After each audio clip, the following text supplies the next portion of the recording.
방금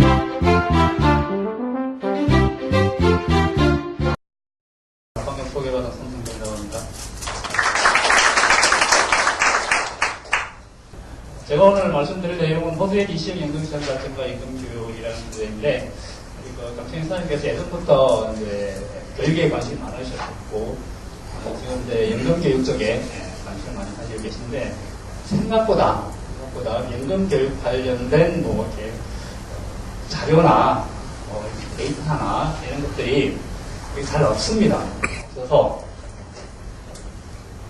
상당히 이제 다른 이제 현업에 계신 분들도 이 교육 관련된 자료를 찾으려고 하다 보면 상당히 애를 듣게 마련인데, 호주 쪽은 제가 이제 예전에 저기 비대령 가지고 와 계시지만, 금융투자협회 같이 이제 호주 퇴직연금의 성공 신화를 연구를 하면서 많은 이제 소스들을 확보를 하고 있었었고요. 호주 슈퍼 애니메이션 관련해서는 상당히 조금 친숙한 그런 분야이기도 했습니다. 그래서 제가 알고 있는 소스를 총동원을 하고 이렇게 해서 연금 교육 쪽의 자료를 기존에는 한국에 형성되어 있지 않았던 내용을 좀 가미를 해서 몇 개 준비를 했습니다. 시작하기 전에 갑자기 느닷없이 무슨 표냐 싶을 텐데, 이 표가 무슨 내용인 것 같습니까?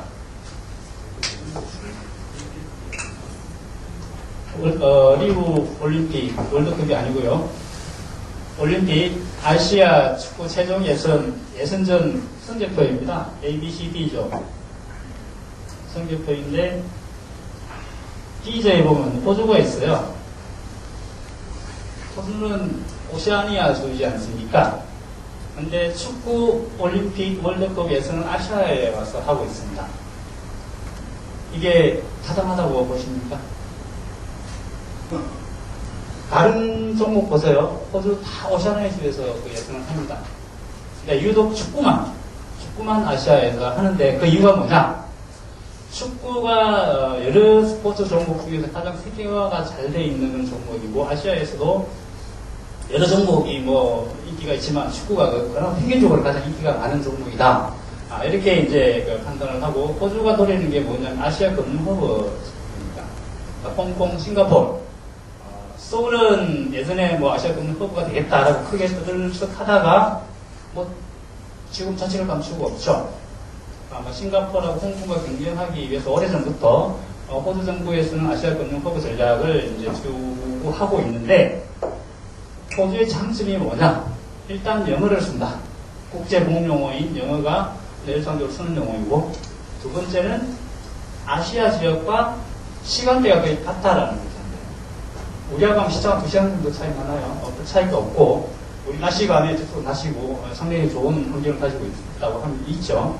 그리고 호주 같은 경우에 이제 IT가 꽤 많이 발달되어 있다고 그래요. 그래서 이런 것들을 감안을 해서 호주 정부에서 야심차게 추진하고 있는 게 아시아 금융 허브 전략이고, 이 아시아 금융 허브 전략에 다양한 이제 아이템들이 들어가 있는데, 핵심 아이템이 슈퍼 애니메이션입니다. 슈퍼 애니메이션을 통해서 아시아 금융 허브 전략을 달성하겠다라는 이제 목표를 가지고 있습니다.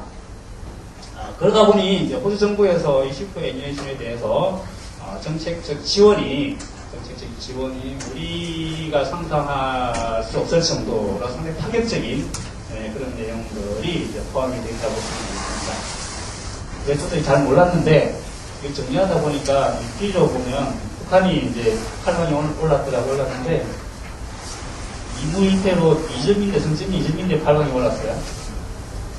상당히 이제 평균에 따라 그렇습니다. 사우디도 똑같이 이무일패 2점인데 탈락을 했고요. 제가 이제 오늘 말씀드린 내용 간략하게 소개해드리면, 입장에서는 왜 우리나라에서 슈퍼 애니메이션을 많이 가지고 있는데, 이 슈퍼 애니메이션이라는 놈이 과연 얼마나 큰 이제 위력을 가지고 있길래, 대체 얼마나 대단한 놈이길래 이렇게 많은 관심을 가지고 있을까와 관련된 데이터를 중심으로 해서 간단하게 말씀을 드리고요. 그 다음에 이제 좀 더 깊이 들어가서 호주 퇴직연금 시장 현황을 살펴보면서 이 슈퍼의 큰 상을 좀 더 구체적으로 살펴보는 상으로 삼고요. 3장에서는 이 슈퍼애니메이션이 어떤 과정을 거쳐서 지금의 위치에 와 있는지 그 과정들에 대해서 살펴보고요. 마지막으로 연금 일기에 대해서 살펴보도록 하겠습니다. 이 데이터는 뭐 보신 분들도 있을 겁니다. 호주에 있는 멜번 대학하고 머스 글로벌 이제 컨설팅 펌이죠.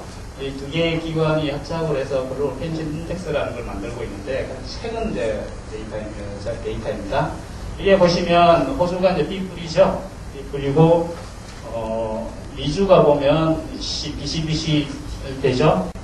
영국은 보면 유럽 지역은 보면 A부터 뭐 C까지 다양하게 이게 분포가 되어 있는데 아시아 쪽은 보면 DDD입니다. 최하가 E인데 이 조사 결과 이 국가는 하나도 없습니다.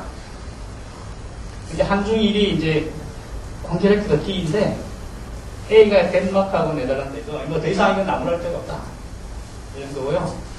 B, 뿔이나 B 같은 경우에는 상당히 제도가 안정적이고 건전하게 잘 운영이 되고 있는데 한 몇 가지만 좀 더 개선이 되면 A 등급으로 올라갈 수 있는 그런 연금 시스템을 가지고 있는 나라 이렇게 이해를 하시면 될 것 같고요. C나 C뿔은 이제 뭐 몇 가지 일단 문제도 있고 장점도 많이 가지고 있다. 그런데 이제 이 시스템의 연금 시스템이 다른 리스크를 안고 있다. 이런 나라들이 이제 그 C 그룹에 해당이 되고요. D는 뭐 좋게 평가를 하면 일부 조금 뭐 기대할 만한 요소는 있지만 문제가 상당히 많다. 빨리 이 문제를 개선하지 않으면 연금제도의 효율성은 물론이고 장기 지속 가능성도 장담하지 못한다. 라는 게 D 그룹입니다. 불행하게도 우리나라는 이제 일본과 중국과 나란히 아시아 삼형제가 지금 D 그룹에 당선이 되는 상황입니다. 이 호주가 이제 그럼 왜 이렇게 B 뿔이냐? 이게 B 뿔이라도 이게 점수가 이게 A하고 많이 차이가 나는 B 뿔이 아니고요. 그야말로 이게 조금 차이가 납니다. 그러니까 한두 가지 요소에서 한 등 올라가면 그건 A가 되는 그런 점수라고 보시면 됩니다. 이 호주가 B 뿔을 유지를 하고 있는 가장 큰 결정적인 배경은 이렇게 슈퍼애니메이션 때문이다라고 보시면 되겠습니다. 1인당 연금 자산을 제가 한번 계산을 해봤는데 호주가 세계 3등이더라고요. 여기 미국까지는 이제 왓슨 와이어 지금 이름이 바뀌어가지고 뭐 헷갈리는데 어쨌든 거기서 펜션 글로벌 펜션 스타디라는 이제 그런 보고서를 매년 발표하지 않습니까? 그 P3라고 얘기합니다. 세계 7대 연금 강국 그래서 P3라고 얘기를 하는데 여기가 호주, 캐나다, 일본, 네덜란드, 스위스, 영국, 미국이 P3에 해당되는 나라입니다. 우리나라는 여기 해당이 되지 않지만 따로 계산을 해본 결과 우리나라는 이제 약 9,900불. 이때 연금 자산에는 공적연금 다 포함되어 있는 거라고 보시면 공사연금이 다 포함되어 있는 거고요. 호주는 약 1조 6천억 달러 정도 해서 7만 4천 불 정도고요. 1등이 이제 스위스입니다. 연금 자산은 뭐 상대로 작지만 인구 규모가 워낙 적어서 10만 불이 되죠. 10만 불이고요. 2등이 이제 미국입니다. 미국이고 네덜란드. 앞에서 A 등급을 받은 덴마크 여기는 들어가 있지 않지만 제가 따로 계산을 해보니까 덴마크는 이제 적립식으로 이렇게 연금제가 쌓이는 이런 것보다는 이제 공적 시스템을 잘 때 KS 유고 방식으로 세금으로 이렇게 연금 재원을 조달하는 이런 시스템으로 잘 되어 있는 것 같습니다. 그래서 덴마크는 보니까 상당히 떨어지더라고요. 2만 불 정도밖에 안 나왔습니다. 그래서 결국 이제 호주는 공적연금 거의 없다고 보면 됩니다. 호주의 공적연금은 에이지 펜션이라고 해서 우리로 치면 국민연금에 해당되는 부분인데 그야말로 기초적인 보장만 해주는 거고 이 에이지 펜션은 순수하게 조세로 조달을 해서 지급해주는 겁니다. 적립기금이 없습니다. 물론 이제 미국도 이제 사회보장연금, 소셜 시큐리티 같은 경우에 부가 방식을 운영하지만 세금을 좀 많이 걷어서 축적해 놓은 자금이 있습니다. 지금 한 2천억 달러 정도 되습니다. 호주의 에이즈 캠페인 같은 경우 그런 것조차도 없이 이렇게 이제 큰 자산을 가지고 있다는 의미는 이 대부분이 슈퍼 애니메이션, 퇴직연금이다 보시면 되겠습니다. 퇴직연금 하나만으로 이렇게 세계 상위의 연금 자산을 보유하고 있는 국가다 이렇게 보시면 될 것 같습니다. 운용업계에서 관심이 많으십니다. 좀 지난 데이터이긴 하지만 호주는 세계 4등 펀드 시장 규모를 자랑하고 있습니다.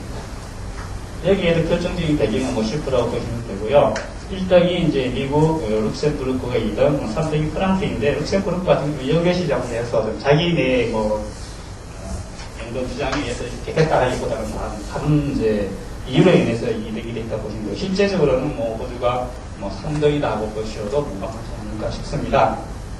아시아에서는 부동의 1위이고요. 2등이 일본, 4위가 홍콩, 4등이 싱가포르, 우리가 이제 5등이죠. 이렇게 보시면 결국 호주는 슈퍼 애니메이션 하나를 가지고 세계 운용 시장에 큰 소음 역할을 하고 있다. 이렇게 보시면 될 것 같습니다. 근데 인구는 세계 55등 2,200만 명 정도밖에 안 됩니다. 55등이고 물론 땅덩어리는 크죠. 6등인가 그렇더라고요, 세계에서. 근데 우리나라는 인구 규모는 5천만 명이 넘으면서 10몇인가 20몇인가 이렇게 될 겁니다. 그런데 우리나라의 연금자산 규모는 호주에 비하면 턱없이 90가 떨어지는 그런 상황이다. 결국은 이제 호주는 작은 인구이지만 슈퍼 애니메이션이라는 강력한 툴을 가지고 세계 금융 자본 시장에서 큰 소리 치고 있는 그런 나라다. 이렇게 말씀드려도 무방하리라 생각합니다. 호주의 연금 시장에 대해서 좀 더 구체적으로 살펴보겠습니다.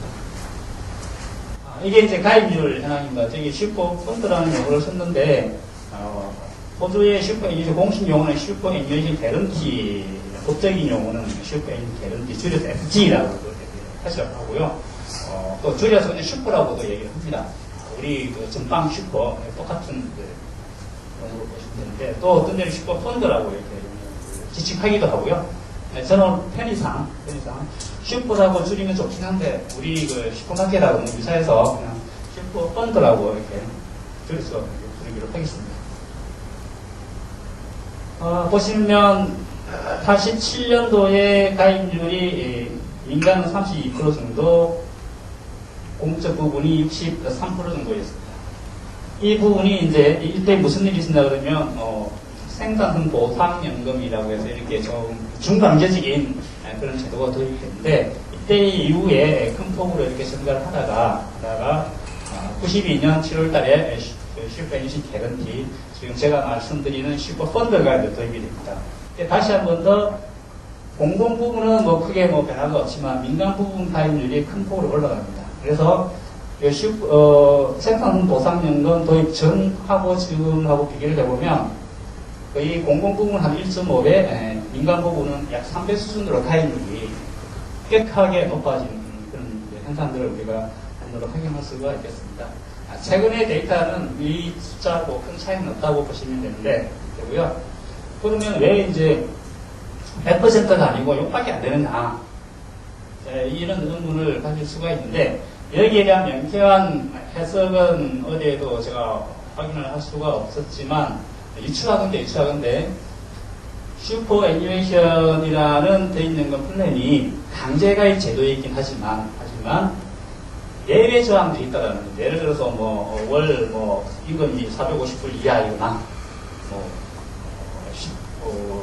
단시간 근로자, 18세 이하 단시간 근로자이거나 65세 이상 근로자의 경우에는 강제가입 대상이 아닙니다. 아니고 그냥 내가 가입할 의향이 있으면 얼마든지 가입할 수 있도록 문을 열어놓은 임의적인 제도로 운영이 되고 있기 때문에 결국은 이제 이런 현상들이 좀 벌어지고 있지 않나라고 생각을 해보고요.